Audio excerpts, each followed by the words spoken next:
Hello, I'm Natalia from Hello, Mexico. Hey, Natalia. Natalia, nice to meet you. Nice to meet you, Dan Burke and Robert Olsen, Yes. directors from Novocaine. Congrats for that. Oh, Thank you It was so thank you. super much. fun. Let me tell you that the whole cinema was laughing, That's great. That's actually great. reacting to all the, it was like suspense, Mhm. body horror, Yeah, yeah. but also the punchlines were so like great. Oh, thank That's you. great. Guys, congrats for that. And there's a lot of action, suspense, and a lot of humor. How do you decide to balance all these factors for Novocaine to work as it worked? Mhm. Sure. So yeah, I mean that is sort of the engine of of whatever success the film has. It is because the genre blend is there. Because this movie, obviously, as you said, features a lot of really grisly violence, which, if it weren't contextualized by humor and by heart, could be really off-putting, and it could feel really icky watching that. If Nate, for example, could feel pain and this weren't funny, and he were crying out every time he got hit, and and mewling and wailing, you'd feel sort of horrible watching that, and you'd want to walk out. But this film, because there is that humor and that heart, and because of Nate's very rare genetic disorder, it allows everyone to kind of laugh through it, and it makes it so that it's very palatable for all audiences, and Mhm. that's kind of the secret sauce of the film.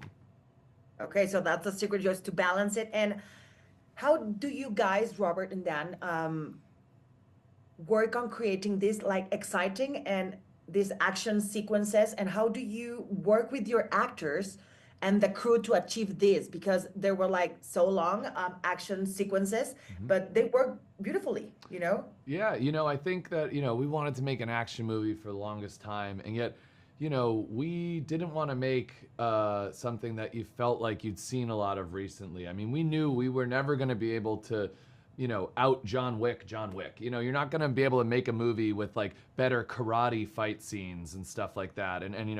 But what drew us to this is that it feels so different. The fight scenes, your protagonist does not know how to fight. And so you're not used to that. You're used to watching the hero kicking everyone's butt and fighting 8 guys at once and doing all this cool stuff and reloading the guns perfectly and all that. And so this was this opportunity to do the total opposite and have this guy who, we had to design a new style of combat that we called Nate Fu, which was just like, survival combat of just flailing and grabbing anything you can and throwing it, and honestly fighting how one of us would fight if we got into a fight like that, you know what I mean? And so I think that there's something relatable about that. I think a lot of people would go, yeah, I'd probably do something like that if I was, had to go and fight somebody who was, some ex-military bank robber who had guns and stuff like that. And so that was a real blast, like going in and figuring out, okay, how can we build a fight where he's losing for 90% of it, and then at the very end, uses his mind to kind of come up with some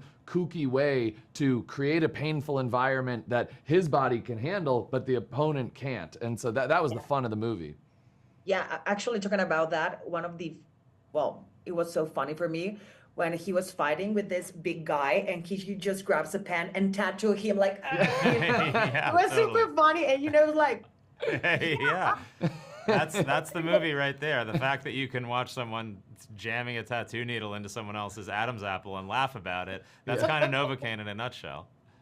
yeah, it was great. And for example, okay, if you had to create a superhero team with the Novocaine crew, cast and production members, who and why would they be? Which which characters or superheroes, maybe you can choose some of the cast or the production, and how would you call that superhero pool of superheroes?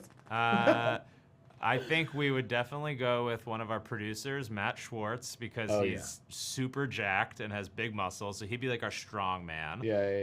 Yep. I think that, I think Jack would be like, just Clark Kent, but not Superman. Yeah, like he's right. just a journalist. He's sort of the administrative face of the team. Yeah, I think Amber Midthunder would probably be the strongest and most badass of any of the people in this movie, Right. because I think you've seen her do it in Prey. You know, she's an incredibly fierce actor who just has like, you know, such energy to her. So I think whatever the pack of superheroes is or is called, I feel like Amber would be the leader of Well, it. she's already also got like the most badass name of any of Oh, us. yeah. She could just be her superhero name could just be Amber Midthunder. Yes, And exactly. and it'd be fine. And then I think we could just add in our prosthetics head, Clinton Smith, who like built all of our prosthetics and all of the wounds and stuff, and he would just be like the brain, like the mad scientist who like builds our Mind. devices. Fabricator. Exactly. Yeah. Right. absolutely. Maybe we'll call it the pain pack. Yeah.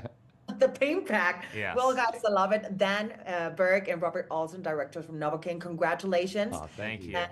And thanks for your creative process and for giving us a chance to go to the theaters and have a great laugh about some ironic, you know, scenes. Yeah. And it's such a fun movie. So thank you for that, guys. And Thank you Natalia, very much. bye-bye. Thanks so much. Thanks, See you Natalia. later. Bye.